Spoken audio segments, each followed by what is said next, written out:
আপনি হয়তো আমার চপ্পলটাকে দেখছেন, এর মধ্যে একটা ছিদ্রও আছে, যা হয়তো আপনার নজরে পড়ছে না।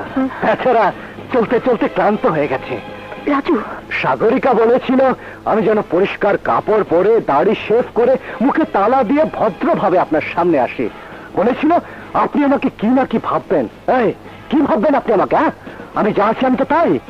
আমি কোনো বিশেষ কেউ নই, অন্য 10 জনের মতো আমি সাধারণ একটা ছেলে যে আপনার মেয়েকে পাগলের মতো ভালোবাসে। তবে আপনার মেয়ে যাকে ভালোবাসে সে তো কোনো সাধারণ ছেলে হতে পারে না।